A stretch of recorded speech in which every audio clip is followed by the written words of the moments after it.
Hello everyone. Before watching this video, I would suggest that you go back and listen to my podcast titled Functional Play, Play, Play.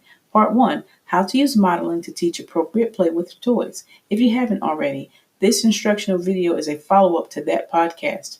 In this video, I will give some examples of how to model play skills, share a video of a former patient demonstrating the target skills of functional play, and lastly, discuss the strategies and techniques that I used with my patient that you can implement with your child as well. What does modeling look like? Oftentimes, parents will watch me model appropriate play with a toy car or truck. They are pleased and amazed at how their child will watch me have fun with a toy car or truck while driving it on the floor, and then pick up another toy car and duplicate the action that I just modeled. However, once the session is over and I talk with parents about ways to model and replicate the strategies used in their child's therapy session, they will often tell me that they feel unsure of whether their child will be as cooperative with them as they are with me. I understand that this is a real concern for parents. The next slide is a clip of me working with a former patient whose language skills improved through the use of modeling functional play. I began working with this patient in July 2019 while he was enrolled in my state's early intervention program. Here in Georgia, it is called Babies Can't Wait. He was referred at age 2 years, 6 months due to delays in his receptive and expressive language skills. I immediately began to implement modeling for functional play. This is a session from September 2019. As you will see in this clip, he still required prompts to use verbal language, but he was beginning to demonstrate the desired behavior of imitating my actions or play schemes that I set up with the toy trucks.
Nine 1819 S. Williams, Speech and Language Therapy, working on 2 to 3 word phrases in play.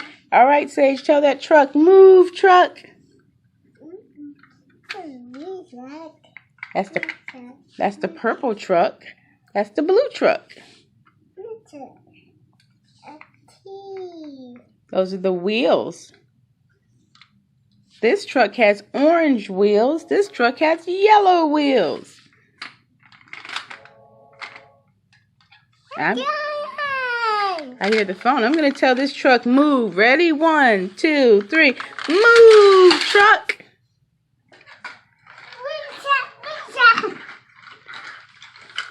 Take your big truck. Tell that little truck, say, move, truck.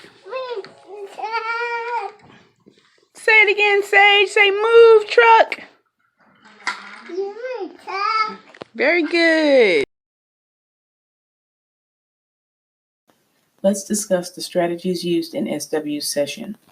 My goal for this session was to ensure that I had therapy toys that SW would find engaging. Since SW was a new patient on my caseload at the time, I spoke to his mom prior to his initial evaluation to get her input on what type of toys her son would likely be interested in. The first step should be easy for you as the parent since you will likely have an idea of the type of toys that your child is drawn to. Next, I made sure to have at least two of the same type of trucks available so that I could use one to model the desired action for SW. After I saw that SW was engaged and interested in the trucks, I repeated the action several times while making sure I had his attention all the while. It is important to make sure your child is looking at what you are doing so that they can process and remember the various actions or steps that are involved in playing with the toy correctly. Lastly, I used language incidentally to direct and sustain SW's attention to the toys that were used.